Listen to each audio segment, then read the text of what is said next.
Hola, ¿cómo está comunidad de Rompimiento Televisión? Pues de nueva cuenta aquí con una videocápsula más, esta opinión que esta semana pues tenemos un episodio más en esa complicada y compleja novela que se está ya construyendo en torno a la extinción de los fideicomisos del Poder Judicial. Hemos hablado en diferentes espacios, en diferentes momentos, tanto en Momentum, en el noticiario, como en estas cápsulas, sobre lo que ha implicado o lo que está implicando la desaparición de los fideicomisos, de 13 de los fideicomisos que estaban adscritos al Poder Judicial. Pues en esta discusión del presupuesto de egresos de la Federación, ya habíamos aclarado, no están ligados directamente al ejercicio del presupuesto de egresos de la Federación del próximo año, pero sin embargo, pues están constituidos, están conformados en la mayoría de ellos con recursos o una aportación de recursos públicos y por lo tanto, pues estaban sujetos al control y al escrutinio de la Cámara de Diputados, que realizó una serie de reformas legales y derivó o concluyó más bien en la desaparición de esos 13 fideicomisos. Ya ustedes tuvieron noticia sobre las manifestaciones que se hicieron por la desaparición de los fideicomisos, los cierres de varios días de trabajo sobre el Poder Judicial Federal, que se dejó de atender a las personas como un acto de manifestación de inconformidad por parte de los sindicatos, de los diversos sindicatos que se tienen en el Poder Judicial, justo pues para expresar el descontento y la oposición que se tiene de un buen sector o de un amplio sector al interior del Poder Judicial Federal sobre las implicaciones de la desaparición de estos fideicomisos. La discusión versaba, digamos, para hacer un resumen por la economía de tiempo, versaba en que si se podían desaparecer estos fideicomisos o no, porque pues tendrían algunos de ellos una afectación o una posible afectación a los derechos de las y los trabajadores del propio Poder Judicial. Ahí se centró una parte de la discusión. Uno de los capítulos posteriores a eso fue después de la tragedia de Otis y de la devastación que sufrió Acapulco. El presidente, pues en una de sus mañaneras, aventó, digamos, la jiribilla a ver si el Poder Judicial cedía el dinero que se había, digamos, o que se estaba reintegrando, que se iba a reintegrar a la Tesorería de la Federación sobre los 13 fideicomisos, a ver si tenía la disposición de destinarlo a la reconstrucción de Acapulco. La ministra Piña, ya en un juego, yo digo que ya es un juego de sombra, ya es un round de sombra entre el presidente y la ministra Piña. La ministra Piña le dijo, sí, cómo no, ¿dónde firmo? Aquí, ¿con quién lo veo? ¿Cuándo está? Eso después generó el presidente como que dijo que sí, luego le dijo a la secretaria de Gobernación que lo viera, la secretaria de Gobernación luego dijo que no, y al final se hizo un sainete ahí de que sí, que no, y se paró el asunto. Después el presidente dijo que la ministra se había echado para atrás y que se había arrepentido. Pero bueno, ese es un capítulo más, insisto yo, de esta larga historia que se está construyendo en torno a los fideicomisos. Centrarnos en un punto importante es la discusión que se está dando en lo jurídico. Sabemos que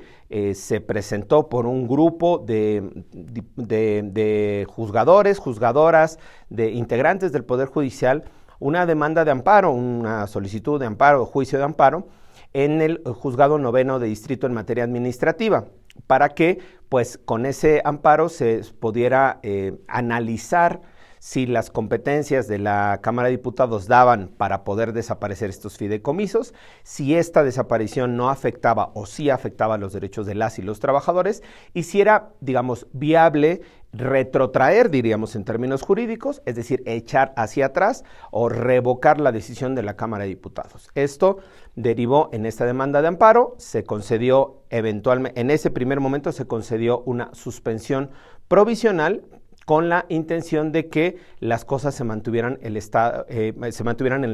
en el que se encontraban al momento de solicitar el amparo, es decir, hay una extinción formal de los 13 fideicomisos al haber sido aprobada esta reforma por Cámara de Diputados y Cámara de Senadores, pero no hay una extinción material de esos fideicomisos porque el dinero al final lo sigue resguardando el Poder Judicial. Así era la intención de esa suspensión, que se mantuvieran las cosas en ese momento, hasta ahí como estaba en ese momento, digamos, la película. Se concedió esa suspensión, la Cámara de Diputados, la Cámara de Senadores y Presidencia de la República se inconformaron, presentaron un recurso de queja contra esa suspensión y ese recurso de queja le tocó conocer un tribunal colegiado, al 13º tribunal colegiado en materia de circuito, de este circuito de la Ciudad de México en materia administrativa, y justo para resolver si era pertinente la concesión de esa suspensión o no. Es decir, si estaba bien dictada por ese juez de amparo esa suspensión para mantener las cosas así, o si se revocaba, se echaba hacia abajo esa decisión de la suspensión y continuaban con la extinción material, ahora sí, de los fideicomisos. Este tribunal colegiado tomó una decisión muy relevante y por eso quiero compartirles el día de hoy. Hoy, justo cuando estamos grabando esta cápsula, el tribunal colegiado resolvió estas quejas, resolvió las quejas que se presentaron contra la suspensión sin resolverlas, entre comillas, y doy una breve explicación. Recibe las quejas y dice que, dado que en las quejas se está reclamando que podría haber no solo este choque de derechos entre el ejercicio de la Cámara de Diputados y Cámara de Senadores para desaparecer los fideicomisos, sino también el ejercicio de los derechos de las y los trabajadores al interior de los fideicomisos, es decir, hay una colisión de derechos, ese es uno de los temas que se tiene que discutir en el amparo, pero además amplía esta discusión el tribunal colegiado y dice, hay una posible colisión no solo de derechos, sino de poderes, y ahí me parece que es un tema muy interesante. El tribunal colegiado, al admitir estas quejas presentadas, insisto, por la Cámara de Diputados, la Cámara de Senadores y la Presidencia de la República, dice que las admite porque hay probablemente, o se está alegando una posibilidad de un conflicto entre poderes, hablando desde luego del Poder Judicial y del Poder Legislativo, en este caso que fue el que hizo la reforma. Pero el punto más relevante que me llama la atención justo y que queremos compartir en este espacio es uno relacionado con que podría haber no solo este conflicto entre poderes, sino incluso un posible conflicto de intereses del propio Poder Judicial. Es decir, las personas del Poder Judicial están alegando una violación a sus derechos o posiblemente a sus derechos, es decir, tienen un interés legítimo, tienen un interés personal en ese acto, es decir, en los fideicomisos, y a su vez están resolviendo como juzgadoras y juzgadores, el fondo sobre ese mismo asunto en el que ellos han manifestado un interés. Ahí el tribunal colegiado dijo, esta participación, nosotros le llamaríamos ser juez y parte en la resolución, en la decisión,